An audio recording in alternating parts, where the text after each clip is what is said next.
오늘부터 예배부 주관으로 아름다운 예배 캠페인이 진행이 됩니다. 여러분 앞에 현수막 보이시죠? 세 가지를 우리가 좀 실천하려고 합니다. 더 일찍, 좀 더 일찍 하나님의 전에 나와서 기도로 예배를 준비하시자라고 하는 것이죠. 예배의 자리를 사모하고 함께 나와서 기도함으로 하나님께서 주실 은혜를 기대하는 마음이 필요하다는 것이죠. 좀 더 앞쪽으로, 그래서 앞자리부터 가운데 자리부터 채워주셔서 우리 교우들 서로 좀 배려하면서 예배할 수 있는 그런 예배 문화를 만들어 주시라 하는 말씀입니다. 더 경건, 우리가 하나님께 집중할 수 있도록 세상적인 모든 것들은 잠깐 내려놓는 것입니다. 그래서 하나님께 집중하기를 방해하는 것들을 내려놓고 우리가 오직 하나님께만 집중해서 예배를 통해서 우리를 만나 주시고 우리에게 베풀어 주시는 풍성한 하나님의 은혜를 누리시기를 주님의 이름으로 축복합니다. 죄를 짓고 도망 다니는 사람들은 어떻게든지 잡히지 않으려고 합니다. 변장을 하고 신분을 위장하고 이리 피하고 저리 도망 다니면서 어떻게든지 안 잡히려고 하죠. 그러나 도망 다니는 것이 그렇게 쉽지만은 않습니다. 머지않아서 잡히게 되는 걸 볼 수 있습니다. 근데 재미있는 것은요, 그 범죄자들이 잡히고 나면 오히려 마음이 더 홀가분해진다, 이런 이야기를 합니다. 그러니까 무슨 이야기인가 하면 쫓겨다니고 도망 다닐 때는 한 번도 편하게 잠을 자본 적이 없다는 거예요. 그렇지 않겠습니까? 언제 어디서 형사가 들이닥칠지 모르니까요. 그러니까 늘 긴장한 상태에서 불안해하고 또 뜬 눈으로 밤을 지새울 때가 참 많았다는 겁니다. 근데 막상 잡히고 나서 감옥에 들어오니까요, 이제 더 이상 도망 다닐 필요가 없잖아요. 그러니까 두 다리 쭉 뻗고 잠을 잔다는 거예요. 무슨 이야기죠? 우리가 잡힐지도 모른다라고 하는 불안함, 죄책감이 얼마나 우리를 무겁게 짓누르는가 하는 것을 우리가 알게 된다는 것입니다. 우리가 지은 죄에 대해서 그 죄값을 치르고 나야만 비로소 우리의 마음이 자유해지게 되는 것을 경험하게 된다는 것이죠. 우리가 삶을 살아가면서도 이런 비슷한 경험들 하게 됩니다. 부모님이 외출하고 나가고 난 이후에 자녀들이 집에서 놀다가 도자기를 깨뜨렸다고 한번 생각해 보십시오. 또 학교에 해서 가야 될 숙제가 있는데 숙제를 안 하고 갔어요. 자, 부모님이 돌아오시기까지 기다리는 그 시간, 선생님이 숙제 검사할 때까지 기다리는 그 시간이 그 얼마나 초조합니까? 조마조마하고요, 불안한 마음이 들어서 막 손에서 식은땀이 막 납니다. 그런데 부모님이 돌아오시고 난 이후에 그 사실을 알고 나서 야단을 치시기도 할 거고요, 용서해 주시기도 할 겁니다. 그러고 나면 비로소 이제 마음이 좀 놓이죠. 숙제 검사하고 때로는 매를 맞기도 할 겁니다. 야단을 맞기도 할 거예요. 그래도 숙제 검사가 지나고 나면 그제서야 우리의 마음이 좀 편안해지죠. 여러분, 우리가 죄를 안고 살아간다라고 하는 것은 우리의 마음을 편안하게 하지 않습니다. 우리가 죄와 함께 살아가는 한 우리의 인생은 기쁘지도 않고 행복하지도 않다는 것이죠. 다윗은 자신이 저지른 죄 때문에 자신의 인생이 얼마나 고통스러웠는가 하는 것을 오늘 본문을 통해서 이야기하고 있습니다. 3절에서 이렇게 이야기하지요. 내가 입을 열지 아니할 때에 종일 신음함으로 내 뼈가 쇠하였도다. 내가 입을 열고 그 죄를 고백하지 않았을 때 자신 안에 신음이 있었다는 거예요. 고통이 있었다는 것입니다. 입을 꼭 닫고 자신의 죄를 토해내지 않았을 때 그 고통이 얼마나 심했는지, 자신의 뼈가 쇠할 정도로 그렇게 고통스러웠다, 그는 그렇게 고백하고 있습니다. 죄를 안고 살아간다라고 하는 것이 얼마나 우리 자신을 힘들게 하는지를 이야기해 주고 있습니다. 그뿐만 아니라 하나님께서도요, 우리가 죄 가운데 있는 것을 그냥 내버려 두지 않으십니다. 우리의 죄를 기억하게 하시고요, 그 죄를 회개하게 하시죠. 4절의 말씀 이렇게 이야기합니다. 주의 손이 주야로 나를 누르시오니 내 진액이 빠져서 여름 가뭄에 마름같이 되었나이다. 하나님께서 죄를 지은 다윗을 밤낮으로 누르셨다 이렇게 이야기합니다. 얼마나 그 죄에 대한 중압감이 크게 느껴졌는지 그 죄의 짐에 눌려서 헤어나올 수 없는 다윗의 모습을 이야기해 주고 있죠. 얼마나 그 고통이 심했는지 자신의 몸에서 진액이 다 빠져나오는 것 같다. 그런 고통이 느껴졌다는 것입니다. 그것이 마치 여름 가뭄에 땅이 바짝 마르는 것처럼 자신의 뼈가, 자신의 몸이 그렇게 말라가는 것 같은 고통이 느껴졌다 하는 것을 이야기하고 있습니다. 우리가 죄를 지었을 때 그 죄책감이, 그 죄의 무게가 얼마나 무거운가 하는 것을 이야기해 주고 있죠. 여러분, 죄는 그 자체도 참 무서운 것입니다. 죄는 하나님께서 싫어하시는 것이죠. 그 죄의 문제를 해결하지 못하면 우리는 결국 영원한 저주와 사망에 빠지게 됩니다. 그뿐만 아니라 죄 때문에 우리가 느끼게 되는 죄책감도 우리 자신을 얼마나 힘들게 하는지 모릅니다. 그래서 행복한 인생을 살아가기 원하는 사람들은 반드시 죄의 문제를 해결해야 된다는 것이죠. 죄라고 하는 것은 우리의 인생을 행복하게 살아가는 데 있어서 가장 큰 걸림돌이 된다는 것을 알게 됩니다. 그래서 우리가 믿음의 길을 걸어가고 행복한 인생을 꿈꾸면서 살아갈 때 이 죄의 문제를 어떻게 해결해야 될 것인가 하는 것이 우리에게 가장 중요한 문제라는 것을 알게 됩니다. 오늘 우리가 읽은 시편의 배경이 되는 말씀은 사무엘하 11장의 말씀입니다. 이스라엘의 성군이었던 다윗은 대적인 사울과 그 일당들을 다 물리치고 난 이후에 이스라엘을 통일하게 되죠. 그리고 수도를 예루살렘에 있는 다윗 성으로 옮기게 됩니다. 한동안 오벳 에돔의 집에 있었던 하나님의 언약궤를 자신이 있는 다윗 성으로 옮겨오게 됩니다. 그리고 사무엘하 7장에서 선지자 나단을 통해서 다윗의 왕위를 영원토록 굳게 하시겠다라고 하는 하나님의 신탁을 받게 됩니다. 그리고 사무엘하 8장에서는 다윗이 여러 나라들과 싸워서 승리한 이야기들을 들려주고 있죠. 블레셋, 에돔, 아람, 모압 여러 나라들과의 싸움에서 다윗은 승승장구하게 됩니다. 이런 다윗의 승리에 대해서 사무엘하 8장 6절과 14절은 공통적으로 이렇게 기록하고 있습니다. 다윗이 어디로 가든지 여호와께서 이기게 하시니라 말씀합니다. 다윗이 정말 대단한 성공과 승리를 거두게 됐다는 것이죠.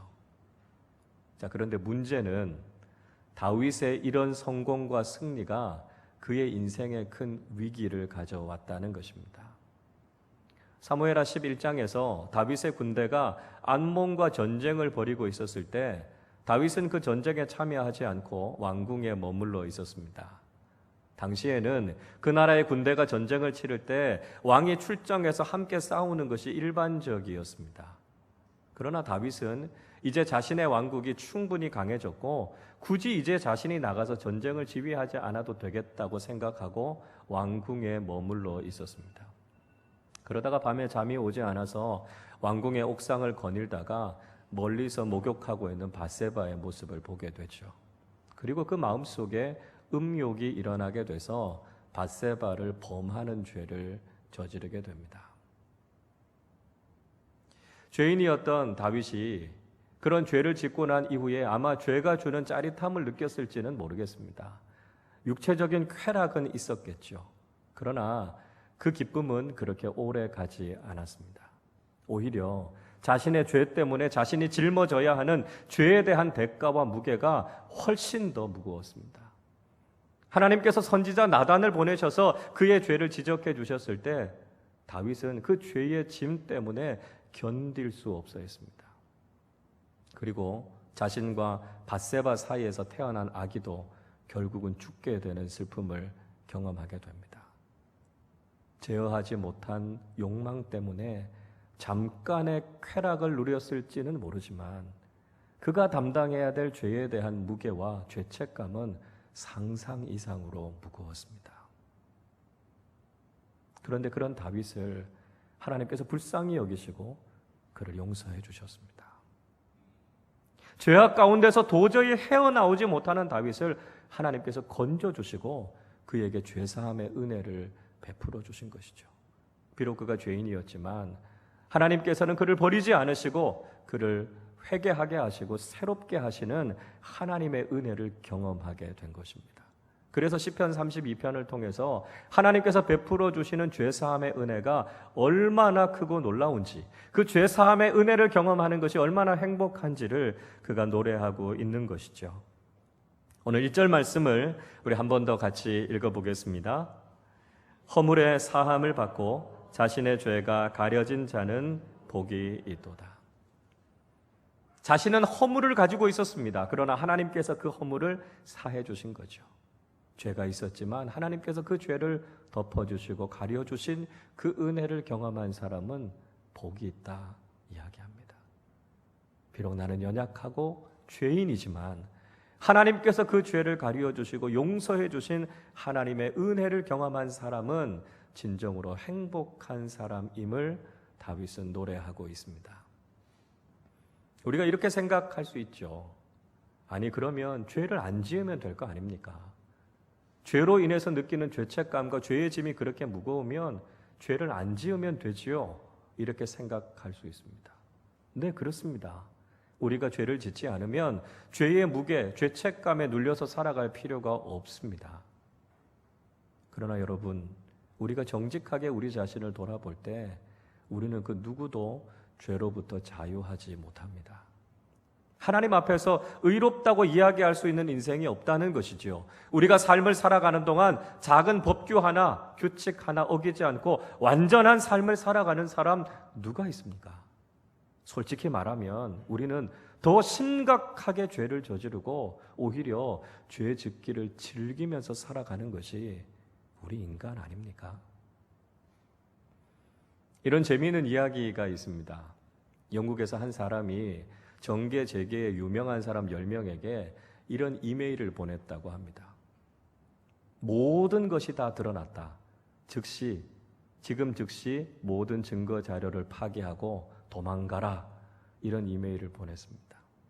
만약에 우리가 이런 이메일을 받는다면 어떤 정신 나간 사람이 이런 뜬금없는 이야기를 했나 하고 무시할지도 모르겠습니다.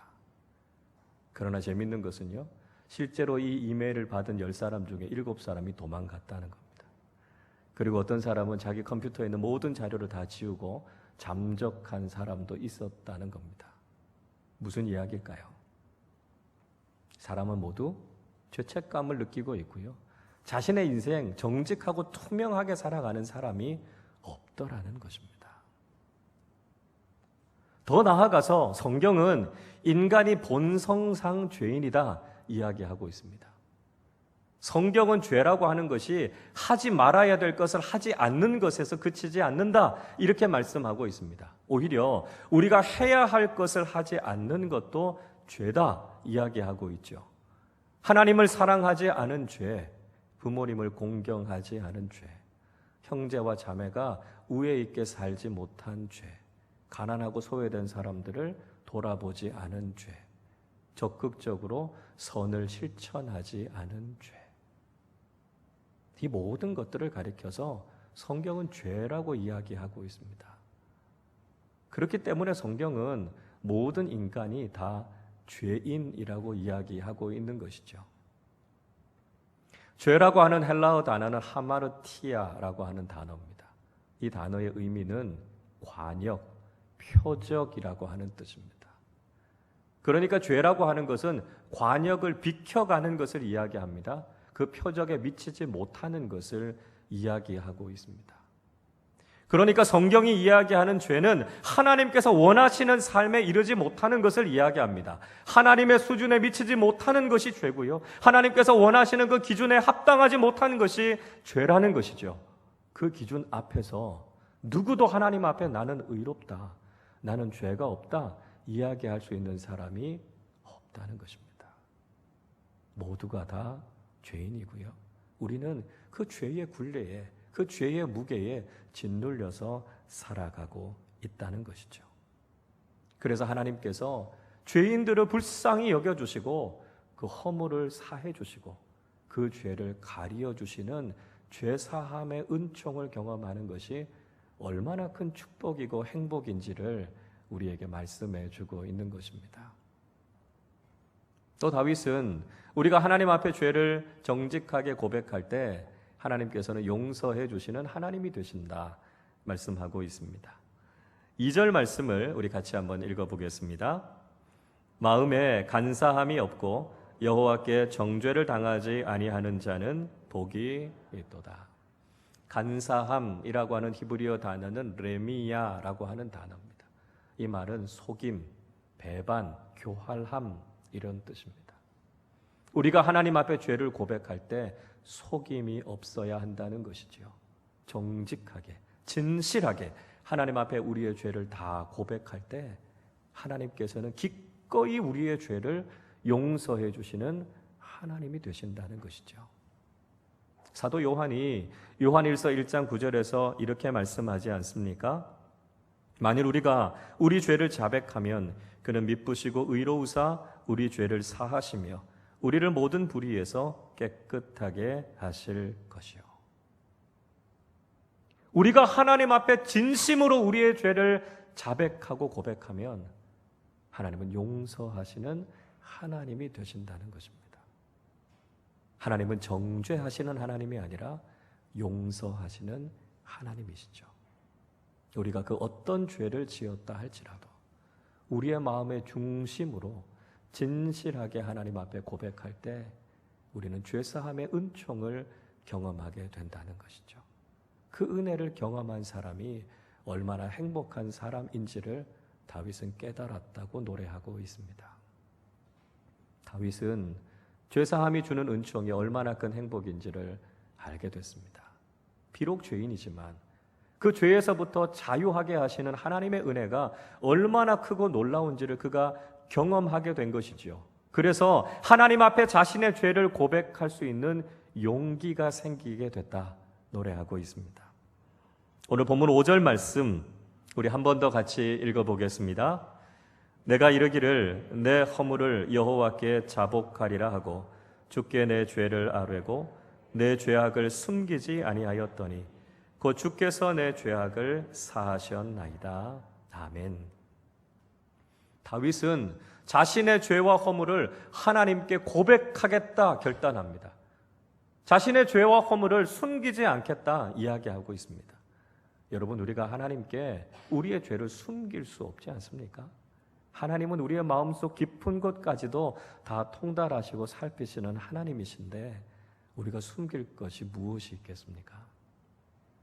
아담과 하와가 선악과를 따먹고 죄를 지은 것을 깨닫고 하나님의 낯을 피해서 숨었습니다. 하나님께서 아담이 어디 있는지를 물으시고 그를 찾아오셨죠. 그리고 하나님께서 금지하신 선악을 알게 하는 열매를 따먹었느냐고 물으셨습니다. 하나님께서는 이미 다 알고 계셨습니다. 그럼에도 불구하고 아담에게 질문하신 이유가 무엇일까요? 그가 자신의 죄를 깨닫고 하나님 앞에 자백하고 고백한다면 하나님께서 그를 용서하시기 위함이었습니다. 창세기 4장에서 자신의 동생을 쳐 죽인 가인에게 하나님께서 내 동생이 어디 있느냐고 물으셨습니다.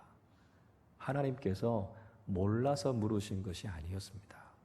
그의 마음의 중심으로 자신의 죄를 회개하고 고백할 때 그를 용서하시고 용납하시기 위함이었습니다. 그러나 가인은 핑계를 대고 그것을 변명하고 피했지요. 하나님께서 우리에게 물으시는 것은 우리의 죄를 용서해 주시기 위함입니다. 우리가 그 어떤 죄를 지었다 할지라도 우리가 하나님 앞에 정직하게 고백하고 믿음으로 나아가면 하나님께서는 우리를 용납해 주시고 받아들여 주시는 하나님이 되신다라고 하는 것을 우리에게 말씀하고 있죠. 그래서 우리가 하나님께 우리의 죄를 고백할 수 있는 믿음의 용기를 가지고 주님 앞에 나아갈 때 주님께서는 우리의 죄를 사해 주시고 용서해 주시는 하나님이 되신다는 것을 경험하게 된다는 것입니다. 재소자들과 그 가족들을 돌보는 교도소 선교회의 설립자이자 1993년도 템플턴상을 수상한 찰스 콜슨이라고 하는 분이 있습니다.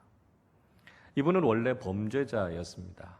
1969년부터 4년간 미국의 닉슨 전 대통령의 참모로 일하면서 1974년 7월에 터졌던 워터게이트 사건과 연루돼서 그런 연방 교도소에 수감이 되게 됩니다. 이듬해 1월에 출소하고 난 이후에 1976년에 교도소 선교회를 만들게 되죠.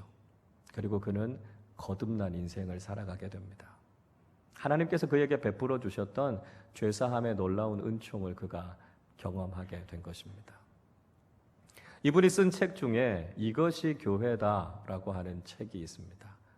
그 책의 제일 마지막 부분에 사형수였던 러스티 우머라고 하는 사람의 이야기를 들려주고 있습니다. 이 러스티 우머라고 하는 사람은 1954년에 웨스트 버지니아의 산골에서 태어났습니다. 그가 아장아장 걸음을 걷기 시작할 때 그의 부모는 이혼했고요. 다시 만나서 재결합했지만 4년 만에 다시 이혼하고 말았습니다.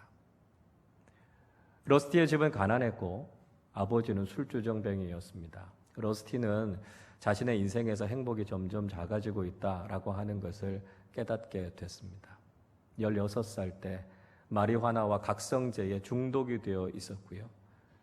19살 때 맥주 14상자를 훔친 죄 때문에 감옥에 갇히게 됩니다. 3년형을 마치고 출소하게 되지만 그 이후에도 술과 마약에 찌들어서 살았고요. 그때 만난 15살 된 소녀를 성폭행해서 다시 감옥에 갇히게 됩니다.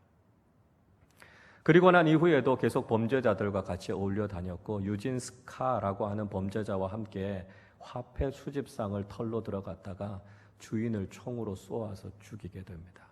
그리고 도피하는 과정 중에 한 편의점에 들어가서 여성 점원 2사람을 납치하게 됩니다.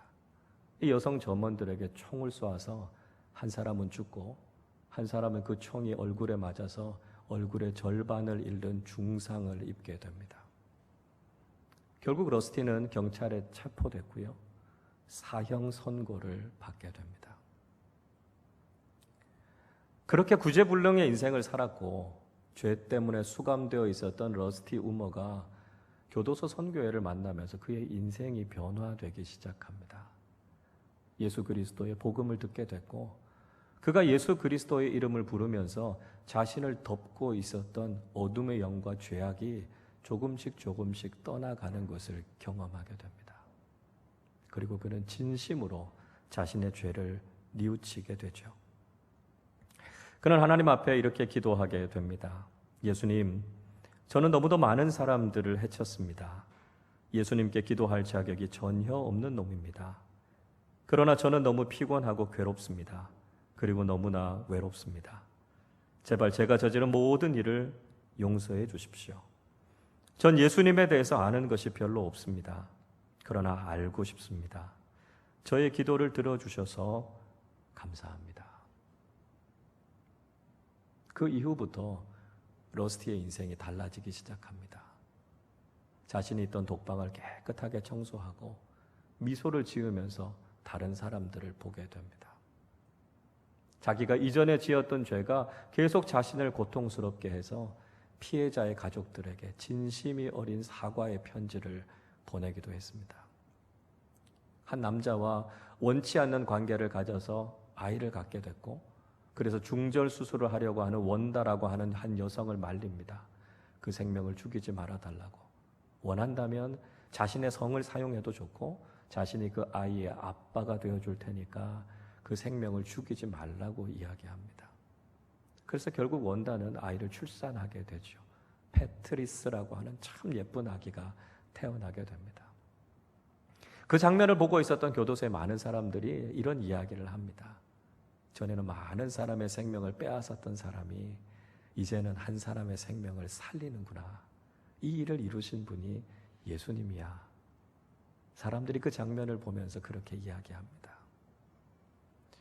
그리고 러스티의 사형이 집행되는 날 사형장으로 끌려가는 러스티는 교도소장을 포함해서 많은 사람들에게 격려와 위로의 말을 남겼습니다. 그리고 마지막으로 그는 이렇게 이야기합니다. 그리스도는 저의 구세주입니다. 저의 유일한 소망은 이 세상의 모든 사람들이 제가 그리스도께 느낀 사랑을 함께 느낄 수 있게 되는 것입니다. 러스티는 교도소장이 교도청 차관에게 마지막으로 전화 거는 소리를 듣습니다. 혹시 사형 중지 명령이 내려오지 않았을까 확인하는 전화였습니다. 아무런 명령이 내려오지 않았다는 것을 확인한 교도소장은 러스티의 사형을 집행하게 됩니다. 2000볼트의 전기가 흐르는 전기 의자에 앉아서 사우스캐롤라이나의 감옥에서 그는 244번째의 사형수로 결국 이 세상을 떠나게 됩니다. 자신이 지은 죄 때문에 결국은 죽게 되었지만 그는 하나님의 나라에서 죄사함의 은총을 경험하고 영원한 생명을 누리고 있을 것입니다. 여러분, 우리는 모두가 다 하나님 앞에서 죄인입니다. 러스티만 그런 것이 아니라 우리도 사형수의 감옥에 갇혀있는 한 사람의 죄수일 뿐입니다. 그 끝이 언제인지 알지 못할 뿐이라는 것이죠. 여러분, 우리는 우리 자신을 정직하게 돌아보아야 합니다. 우리는 의로운 모습으로 살아가는 것 같지만 어찌할 수 없는 죄인입니다. 하나님 앞에서 우리 자신의 죄인됨을 고백해야 합니다. 다른 사람들을 향한 비난과 정죄의 말도 그쳐야 합니다. 다시 한번 우리 자신을 돌아보면서 우리의 모습이 죄 아래에서 얼마나 비참한 모습인지를 깨달아야 합니다. 지금도 죄의 무게 때문에 어두운 인생을 살아가고 있는 사람들이 많이 있습니다. 아마 지금 이 자리에도 용서받지 못한 죄 때문에, 해결하지 못한 죄의 문제 때문에 어두움 가운데 불행한 인생을 살아가고 있다고 느끼시는 분들도 있으실 것입니다. 여러분, 우리의 인생이 불행한 것은 세상에 다른 그 무엇이 없기 때문이 아닙니다. 죄의 짐이 우리를 무겁게 억누르고 있을 때 결국 우리의 인생은 결코 기쁘지도 행복하지도 않다는 것이죠. 다윗이 고백했던 것처럼 마치 내 몸의 진액이 다 빠져나오는 것처럼 죄가 우리에게 주는 그 중압감과 그 무게가 우리를 견딜 수 없게 한다는 것을 우리는 경험하게 됩니다. 그러나 하나님은 우리를 용서하시는 하나님이십니다. 하나님은 우리 자신이 얼마나 연약하고 보잘것없는 존재인지를 아십니다. 하나님의 도움 없이는 한순간도 살아갈 수 없는 존재라는 것을 하나님께서 아십니다. 그리고 우리가 우리 자신의 죄를 주님 앞에 고백할 때 주님께서는 기꺼이 우리의 죄를 용서하시고 죄사함의 은총을 허락해 주시는 하나님이시라는 것이죠. 다윗이 고백한 것처럼 죄의 짐을 풀어주시고 죄사함의 은총을 경험하는 것이 가장 행복하다고 말했던 것처럼 하나님께서는 지금 우리도 행복한 인생을 살아가기를 원하십니다. 그 비결은 하나님께서 우리에게 주시는 죄사함의 은총을 경험할 때만 가능하다는 것을 기억해야 한다는 것이죠.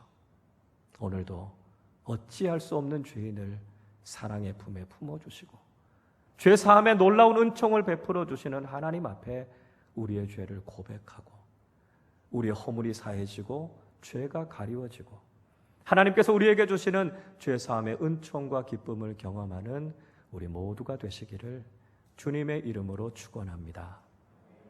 기도하겠습니다.